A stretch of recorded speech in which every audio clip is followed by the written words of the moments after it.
എല്ലാവർക്കും സ്വാഗതം. ഈ റിവ്യൂ ഇഷ്ടപ്പെടുകയാണെങ്കിൽ ഒന്ന് ലൈക്ക് ചെയ്തും ഹൈപ്പ് ചെയ്തും സപ്പോർട്ട് ചെയ്യണേ. ഗ്രേസമ്മയാണെങ്കിൽ അവരെല്ലാവരും കൂടെ ഭക്ഷണം കഴിച്ചുകൊണ്ടിരിക്കുന്ന സമയത്ത് ചോദിക്കുന്നുണ്ട് മീരയുടെ അച്ഛൻ്റെ പിണക്ക് എങ്ങനെയാണ് മാറിയത് എന്ന് കേട്ടോ. കുഞ്ഞുണ്ടായതിന് ശേഷമാണോ എന്ന് ചോദിക്കുന്നുണ്ട്. കുഞ്ഞുണ്ടായപ്പോൾ ഇവളുടെ അച്ഛൻ കാണാൻ വന്നു ഹോസ്പിറ്റലിലോട്ട്. എന്നോടൊന്നും മിണ്ടിയില്ല എന്ന് ജോബിച്ചൻ പറയും. ഇവളോടൊരു ചോദ്യമായിരുന്നു, നിനക്ക് സുഖമാണോ അല്ലേടീന്ന്. അപ്പോൾ ഇവളുടെ അച്ഛനാണെങ്കിൽ ഇവളിങ്ങനെ വല്ല SP DYSP ഒക്കെ ആവണം എന്നായിരുന്നു ആഗ്രഹം എന്ന് പറയുന്നുണ്ട് കേട്ടോ. അപ്പോൾ മീരയും അതിങ്ങനെ പറയുന്നുണ്ടായിരുന്നു. അച്ഛനത് ഇപ്പോഴും പറയും എന്ന് പറയും കേട്ടോ. അപ്പോൾ മീരയ്ക്ക് അങ്ങനെ ഒരു ആഗ്രഹം ഉണ്ടായിരുന്നോ എന്ന് ചോദിക്കുന്നുണ്ട് ഗ്രേസമ്മയാണെങ്കിലും. അപ്പോൾ മീര പറയുന്നുണ്ടായിരുന്നു, ഇങ്ങനെ ജോബിച്ചനെ കാണുന്നവരെ അങ്ങനെ ഒരു ആഗ്രഹം ഉണ്ടായിരുന്നു, പിന്നെ അതെല്ലാം മാറി. എന്തായാലും എനിക്ക് ഇങ്ങനെ ഞങ്ങൾ തമ്മിൽ കണ്ടുമുട്ടിയ ശേഷം നന്നായിട്ട് ജീവിക്കണം, അതുപോലെ തന്നെ സമാധാനം വേണം, അത്രേ ഉണ്ടായിരുന്നുള്ളൂ. അതെന്തായാലും ഇപ്പോൾ ഉണ്ട് എന്ന് പറയും കേട്ടോ. ഇപ്പോൾ കോടികളുടെ ബാങ്ക് ബാലൻസ് ഉണ്ടായി എന്ന് വിചാരിച്ചിട്ട് സമാധാനം ഉണ്ടാവണം എന്നില്ലല്ലോ എന്നൊക്കെ പറയൂ കേട്ടോ. അപ്പോൾ എന്തായാലും അതിനെക്കുറിച്ചൊക്കെ സംസാരിക്കുന്ന സമയത്താണ് അച്ഛൻ്റെ വിളി വരുന്നത് കേട്ടോ, DYSPയുടെ വിളി വരുന്നത്. അപ്പോൾ സ്റ്റേഷനിൽ പോയി ഇങ്ങനെ അലീനേനെ ഇങ്ങനെ വീട്ടിലേക്ക് കൊണ്ടുവിടാൻ പറഞ്ഞ കാര്യങ്ങളൊക്കെ പറയുന്നുണ്ടായിരുന്നു. അപ്പോൾ ആ കുട്ടീനെ കണ്ടിട്ട് ഒരു സെർവൻ്റ് ആണെന്നൊന്നും തോന്നിയില്ല. നല്ല ഇങ്ങനെ ധൈര്യം അതുപോലെ തന്നെ നല്ല അഭിമാനവും ഒക്കെയുള്ള ഒരു കുട്ടി, ഇങ്ങനെ അവളുടെ നിലപാടിൽ ഉറച്ചു നിൽക്കുന്ന ഒരു കുട്ടിയാണ് എന്ന് പറയുന്നുണ്ട് കേട്ടോ. അപ്പോൾ എന്തായാലും നീ പറഞ്ഞതുകൊണ്ടാണ് ഞാനിപ്പോൾ ഇങ്ങനെ സ്റ്റേഷനിൽ ചെന്ന് ആ കുട്ടിയുടെ കാര്യങ്ങളൊക്കെ അന്വേഷിച്ചത്. എനിക്ക് റെക്കമെൻഡേഷൻ ഇഷ്ടമല്ല എന്നുള്ള കാര്യം നിനക്ക് അറിയാലോ എന്ന് പറയുമ്പോൾ മീര പറയുന്നുണ്ടായിരുന്നു, ഇത് റെക്കമെൻഡേഷൻ അല്ലല്ലോ, ഒരു ജെനുവിൻ കേസല്ലേ അച്ഛാ എന്ന് പറയുന്നുണ്ട് കേട്ടോ. അപ്പോഴാണ് DYSP അലീനയെ കുറിച്ചുള്ള കാര്യങ്ങൾ പറയുന്നത് കേട്ടോ. അവളുടെ നിലപാടിൽ ഉറച്ചു നിൽക്കുന്നുണ്ട്, അപ്പോൾ സെർവൻ്റ് ആയിട്ട് തോന്നിയിട്ടില്ല എന്നുള്ള കാര്യങ്ങളൊക്കെ പറയുന്നത്. അപ്പോൾ ഇങ്ങനെ ആ കുട്ടി ഇങ്ങനെ ആയി എന്നുള്ള കാര്യങ്ങളൊക്കെ ചോദിക്കുന്നുണ്ട്. അപ്പം മീര പറയും, അതിനെക്കുറിച്ചൊന്നും എനിക്കറിയില്ല, ഞാൻ അലീനയെ കുറിച്ച് അറിയാവുന്ന ഒരാൾ ഇവിടെ ഇരിപ്പുണ്ട്, അങ്ങനെ അദ്ദേഹത്തിന് കൊടുക്കാമെന്ന് പറഞ്ഞിട്ട് മാമച്ചന് ഫോൺ കൊടുക്കുക. മാമച്ചനാണ് പിന്നീട് അലീനയുടെ കാര്യങ്ങളൊക്കെ പറയുന്നത് കേട്ടോ DYSPനോട്. കഴക്കൂട്ടത്തുള്ള ഒരു ഓർഫനേജിലാണ് അവൾ വളർന്നത്. ഇങ്ങനെ ചേച്ചിയും അനിയത്തിമാരെ പോലെ 2 പെൺകുട്ടികളായിരുന്നു. അപ്പോൾ ഒരാളെ പാലായിലേക്ക്, അലീനയെ പാലായിലേക്ക് ഹോം നേഴ്സായിട്ട് കൊണ്ടുപോയതാണ് എന്ന് പറയുന്നുണ്ട്. അപ്പോൾ അവളുടെ അനിയത്തിയെ പോലെ കഴിഞ്ഞിരുന്ന കുട്ടീനെ ഞങ്ങളും വീട്ടിലേക്ക് സെർവൻ്റായിട്ട് കൊണ്ടുവന്നു എന്ന് പറയുന്നുണ്ട് കേട്ടോ. ഇപ്പോൾ അവൾ ഞങ്ങളുടെ സെർവൻ്റ് ഒന്നല്ല, ഞങ്ങളുടെ ബോസാണ്, അവളെ ഞങ്ങൾ പഠിപ്പിക്കുന്നൊക്കെ ഉണ്ട് എന്ന് പറയുമ്പോൾ DYSP പറയുന്നുണ്ട്, അത് നല്ലൊരു കാര്യമാണല്ലോ എന്ന്. പിന്നീട് അലീന ആ വീട്ടിലെ ഒരു അംഗം തന്നെയാണ്, അത് ആ വീട്ടിലെ പലർക്കും അറിയില്ല എന്ന് പറയുമ്പോൾ DYSP പറയുന്നുണ്ടായിരുന്നു, കർട്ടന് പിന്നിൽ അങ്ങനെ ഒരു സ്റ്റോറി ഉണ്ടോ എന്ന് പറയൂ കേട്ടോ. അപ്പോൾ അതെന്തായാലും ഞങ്ങൾ സാറിനെ ഒരു ദിവസം കാണാൻ വരുന്നുണ്ട്, ആ സമയത്ത് പറയാമെന്ന് മാമച്ചൻ പറയുമ്പോൾ ആയിക്കോട്ടെ എന്ന് പറയൂ കേട്ടോ. പിന്നീട് മീരയ്ക്ക് ഫോൺ കൊടുക്കുക. അപ്പോൾ ഫോൺ അദ്ദേഹം വെച്ചിട്ടുണ്ടായിരുന്നു. മീരയാണെങ്കിൽ പിന്നെ ചോദിക്കുന്നുണ്ട്, എന്താ അലീനയുടെ ആ സ്റ്റോറി എന്ന് ചോദിക്കുന്നുണ്ട് കേട്ടോ. മീര പറയുന്നുണ്ടായിരുന്നു, അതറിഞ്ഞപ്പോൾ അറിയാനൊരു ക്യൂരിയോസിറ്റി എന്ന് പറയുമ്പോൾ ഗ്രേസമ്മ പറയുന്നുണ്ടായിരുന്നു, അതിങ്ങനെ ഒരുപാട് പറയാനുണ്ട്, ഇപ്പോഴൊന്നും പറഞ്ഞാൽ തീരില്ല, അത് പിന്നെ ഒരിക്കൽ പറയാം എന്ന് ഇങ്ങനെ പറയൂ കേട്ടോ. അപ്പോൾ മീരയാണെങ്കിലും പറയുന്നുണ്ടായിരുന്നു, പിന്നെ ഒരിക്കൽ പറയണം കേട്ടോ, ആ വീട്ടിലെ സെർവൻ്റ് ആ വീട്ടിലെ ഒരു അംഗം കൂടിയാണെന്ന് അറിഞ്ഞപ്പോൾ അറിയാനൊരു ആകാംക്ഷ എന്ന് പറയുന്നുണ്ട്, പറയാമെന്ന് പറയും. പിന്നീട് അതുപോലെ തന്നെ ഗ്രേസമ്മയാണെങ്കിലും പറയുന്നുണ്ടായിരുന്നു, ഞാൻ വെറുതെ പറയല്ല, ഞങ്ങളുടെ സന്തോഷം കൊണ്ടും പറയല്ല, ഞാനിവിടെ ഇറങ്ങിക്കോളാന്ന് പറയേ. അപ്പോൾ SI പറയുന്നുണ്ടായിരുന്നു, നീ ഇവിടെ ഇറങ്ങണ്ട, അത് വേണ്ട, DYSP വീട്ടിൽ കൊണ്ടുവിടാനല്ലേ പറഞ്ഞത്, ഇനിയിപ്പോൾ നിന്നെ ഇവിടെ നിന്ന് ആരെങ്കിലും ഇങ്ങനെ പിടിച്ചുകൊണ്ടുപോയി പീഡിപ്പിച്ചിട്ടുണ്ടെങ്കിൽ അത് ഞങ്ങളുടെ തലയിൽ ഇരിക്കും എന്ന് പറയുന്നുണ്ട് കേട്ടോ. എന്നിട്ട് പിന്നെ SIനോട് ചെന്നിട്ട് ഗേറ്റ് തുറക്കാൻ പറയേ. അപ്പോൾ അദ്ദേഹത്തിനാണെങ്കിലും കുറച്ച് മടിയൊക്കെ ഉണ്ട് കേട്ടോ. എന്തായാലും അവിടെ നിന്ന് ഇറങ്ങിപ്പോയി ഗേറ്റ് തുറക്കുന്നുണ്ട്. ആ ഒരു ദേഷ്യത്തോടു കൂടി തന്നെയാണ് കേട്ടോ ഗേറ്റ് തുറക്കാൻ പോകുന്നത്. എന്തായാലും കുറേ ഇങ്ങനെ ഗേറ്റ് തുറക്കാൻ ശ്രമിക്കുമ്പോൾ കിട്ടുന്നില്ല കേട്ടോ. പിന്നെ എന്തേ ചെയ്തു എന്നറിയില്ല, ഉള്ളിൽ കയറി തുറന്നോ, എന്തായാലും ഗേറ്റ് തുറക്കും.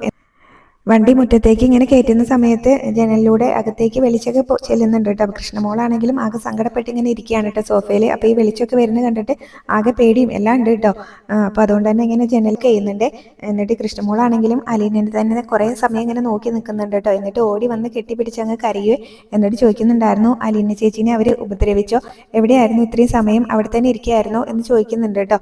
അപ്പോൾ അവർ ഉപദ്രവിച്ചോ അടിച്ചോ എന്നുള്ള കാര്യങ്ങളൊക്കെ ചോദിക്കുമ്പോൾ അലീന പറയുന്നുണ്ടായിരുന്നു, ആരും ഉപദ്രവിച്ചൊന്നുമില്ല, പക്ഷേ ചോദ്യങ്ങൾ ചോദിച്ച് കുറേ ബുദ്ധിമുട്ടിപ്പിച്ചു എന്ന് പറയൂ കേട്ടോ. അപ്പോൾ എന്തൊക്കെയാണ് അവർ ചെയ്തതെന്നുള്ള കാര്യങ്ങളൊക്കെ പിന്നീട് അലീന പറയുന്നുണ്ടായിരുന്നേ. അവരിങ്ങനെ അവർക്ക് ഉത്തരം കിട്ടാൻ വേണ്ടിയിട്ട് കുറേ ചോദ്യങ്ങൾ ചോദിച്ചു. പിന്നെ അത് മാത്രമല്ല, അവർക്ക് ഉത്തരം കിട്ടുമ്പോൾ അത് ഇങ്ങനെ കേട്ട് രസിക്കാൻ വേണ്ടിയിട്ട് ചോദിച്ചു. അതുപോലെ തന്നെ ചിലപ്പോൾ ഇങ്ങനെ അവരിങ്ങനെ നമ്മളെതാക്കാൻ വേണ്ടിയിട്ടുള്ള കാര്യങ്ങളും ഒക്കെ ചോദിച്ചു, ഇങ്ങനെ കുത്തി കുത്തി ഓരോന്ന് ചോദിച്ചു എന്നുള്ള കാര്യങ്ങളൊക്കെ അലീന ഇങ്ങനെ കൃഷ്ണമോളോട് പറയുന്നുണ്ട് കേട്ടോ. അപ്പോൾ അത് കേൾക്കുമ്പോൾ കൃഷ്ണമോൾക്കും ആകെ സങ്കടമാവുന്നുണ്ട്. പിന്നീട് അതുപോലെ തന്നെ അലീന പറയുന്നുണ്ടായിരുന്നു, രോഹിത് എന്നിങ്ങനെ എന്നെ ഇങ്ങനെ ബലാത്കാരം ചെയ്തു എന്ന് പറഞ്ഞിട്ട് ഒരു കംപ്ലൈൻറ്റ് ചെയ്ത് കൊടുക്കാം എന്നോട് പറഞ്ഞിട്ടുണ്ടായിരുന്നു എന്ന് പറയും. അതിലെഴുതി ഒപ്പിട്ട് കൊടുക്കണം, അതിന് വേണ്ടിയിട്ടാണ് അവരെന്നെ അവിടെ ഇരുത്തിയത് എന്ന് പറയുന്നുണ്ട്. അതൊക്കെ മാസങ്ങൾക്ക് മുന്നേ നടന്നതാണെന്നും അത് ഞാൻ അവരോട് ക്ഷമിച്ചതാണെന്നും പറഞ്ഞിട്ട് അവർക്ക് പറ്റില്ല. ഞാൻ അവനെതിരെ കംപ്ലൈൻറ്റ് എഴുതി ഒപ്പിട്ട് കൊടുക്കണം. അതിന് വേണ്ടിയിട്ടാണ് അവർ ഇത്രയും എന്നെ അവിടെ ഇട്ട് ബുദ്ധിമുട്ടിപ്പിച്ചത് എന്ന് പറയൂ കേട്ടോ. അവർക്ക് എന്നെ ഇങ്ങനെ തല്ലാൻ വേണ്ടിയിട്ട് കൈ തരിക്കുന്നൊക്കെ ഉണ്ടായിരുന്നു. അതിൽ 2 പേർക്ക് എന്ന് പറയും. പിന്നീട് നല്ലൊരു പോലീസ് ഉദ്യോഗസ്ഥൻ വന്നിട്ടാണ് എന്നെ വിട്ടയച്ചത് എന്ന് പറയും കേട്ടോ. അദ്ദേഹത്തിന് ഞാൻ കാര്യങ്ങൾ പറഞ്ഞപ്പോൾ മനസ്സിലായി, അതുകൊണ്ടാണ് എന്നെ വിട്ടയച്ചത്. അവരെ കുറേ വഴക്ക് പറയുകയും ചെയ്തു എന്ന് പറയും കേട്ടോ. 2 പേരെയും കുറേ വഴക്ക് പറയുകയും ചെയ്തു, എന്നെ വീട്ടിൽ കൊണ്ടുവിടാനും പറഞ്ഞു എന്ന് പറയും. അപ്പോൾ ചേച്ചി ഇങ്ങനെ ഒരു ദിവസം കൊണ്ട് നല്ലപോലെ ക്ഷീണിച്ച പോലെ തോന്നുന്നുണ്ടല്ലോ, ചേച്ചിക്ക് ഇങ്ങനെ വെള്ളമൊന്നും കിട്ടിയില്ലേ, ആഹാരമൊന്നും തന്നില്ലേ എന്ന് ചോദിക്കുമ്പോൾ അങ്ങനെ ഒരു സൗജന്യമൊന്നും അവിടുന്ന് കിട്ടിയില്ല എന്ന് പറയും കേട്ടോ. അപ്പോൾ എന്തായാലും ഇവിടെ പഴവും മുട്ടയും എല്ലാം ഇരിപ്പുണ്ട്, ഞാൻ എന്തെങ്കിലുമൊക്കെ അത് വെച്ച് ഉണ്ടാക്കി കൊണ്ടുവരാം, കോഫി എടുക്കാമെന്ന് പറയുമ്പോൾ അലീന പറയുന്നുണ്ട് ഞാനും കൂടെ വരാമെന്ന്. അപ്പം അത് വേണ്ട, ചേച്ചി ഇവിടെ റിലാക്സ് ആയിട്ട് ഇരിക്കുമെന്ന് പറയും കേട്ടോ. എന്നിട്ട് കൃഷ്ണമോൾ അവിടെ നിന്ന് അങ്ങ് പോവേ.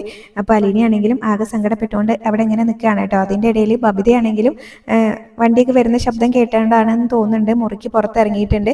അല്ലെങ്കിൽ മുറിക്ക് പുറത്തൊന്നും ഇറങ്ങാറില്ലായിരുന്നല്ലോ കൃഷ്ണമോള് ഒരു വഴിക്കും ബബിത ഒരു വഴിക്കായിരുന്നല്ലോ. അലീനെ ഒന്ന് കുറേ സമയം തുറച്ചു നോക്കിയിട്ട് ബബിതയാണെങ്കിൽ അവിടെ നിന്ന് കയറി പോകും കേട്ടോ. ഒന്നും ചോദിച്ചതൊന്നുമില്ല. അപ്പം അലീനയ്ക്കും അതൊക്കെ ഇങ്ങനെ കാണുമ്പോൾ ഭയങ്കര സങ്കടമാവുന്നുണ്ട്. അത് കഴിഞ്ഞ് പിന്നീട് ഗ്രേസമ്മ അവരെല്ലാം ഫുഡ് കഴിച്ച് പുറത്ത് നിൽക്കുകയാണ് കേട്ടോ. അപ്പോൾ അകത്തേക്ക് വരുന്നില്ലേ എന്ന് രേവതിക്കുട്ടീനോട് ചോദിക്കുന്നുണ്ട്. രേവതിക്കുട്ടി പറയും ഞാൻ അലീന ചേച്ചീനെ ഒന്ന് വിളിച്ച് നോക്കട്ടേന്ന്. എന്നിട്ട് പിന്നെ അലീനേനെ വിളിക്കൂ കേട്ടോ. വിളിച്ചിട്ട് ചേച്ചി വീട്ടിലെത്തിയോ എന്നൊക്കെ ചോദിക്കുമ്പോൾ അലീന പറയുന്നുണ്ട് ഇപ്പോൾ വീട്ടിലെത്തിയേ ഉള്ളൂ എന്ന് പറയും. അപ്പോൾ അതുപോലെ തന്നെ ഒരു പോലീസ് ഉദ്യോഗസ്ഥൻ വന്നിട്ടാണ് ഇങ്ങനെ എന്നെ അവർ വിട്ടയച്ചത് എന്ന് പറയുന്നുണ്ട് കേട്ടോ. അപ്പോൾ രേവതിക്കുട്ടി പിന്നീട് ഉണ്ടായ കാര്യങ്ങളൊക്കെ പറയുന്നുണ്ടായിരുന്നു. അപ്പോൾ ആ പോലീസ് ഉദ്യോഗസ്ഥനെ ആര് പറഞ്ഞയച്ചതാണെന്നാണ് ചേച്ചി വിചാരിച്ചത് എന്ന് ചോദിക്കുക. അത് പാലാ DYSP ആണെന്ന് പറഞ്ഞിട്ട് പിന്നീട് കാര്യങ്ങളൊക്കെ പറയുന്നുണ്ട്.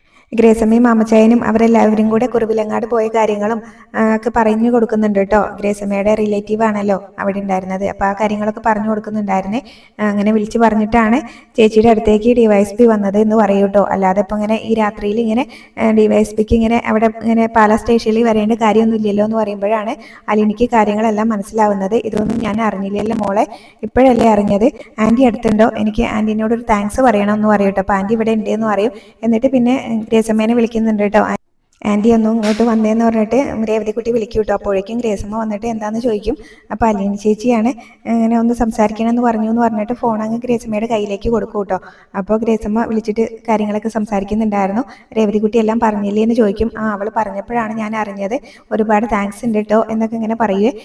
പിന്നീട് അത് കഴിഞ്ഞ് ഗ്രേസമ്മയാണെങ്കിലും ഇങ്ങനെ അലീനയോട് പറയുന്നുണ്ടായിരുന്നു ഇവിടെ ഇങ്ങനെ DYSPയുടെ മോളുണ്ട്, മീര എന്നാണ് പേര്, ഞാൻ അവൾക്ക് കൊടുക്കാമെന്ന് പറയും കേട്ടോ. അപ്പോഴേക്കും ജോബിച്ചനും മീര അങ്ങോട്ടേക്ക് വന്നിട്ടുണ്ടായിരുന്നു.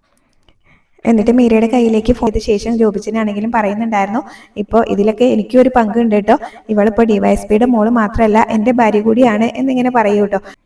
ഇത്രയാണ് ഇന്നത്തെ എപ്പിസോഡിൽ കാണിച്ചിട്ടുണ്ടായിരുന്നത്. പിന്നെ പ്രൊമോ കാണിക്കുന്നതിന് കരയുന്നുണ്ട്. അലീനയാണെങ്കിലും ബാലേന്ദ്രനെ അതുപോലെ തന്നെ കൃഷ്ണനെയും ഒക്കെ ഇങ്ങനെ സമാധാനിപ്പിക്കുന്നതും ഒക്കെ തന്നെ കാണിക്കുന്നുണ്ട്. അപ്പോൾ ഇത്രയാണ് പ്രൊമോയിൽ കാണിച്ചത്.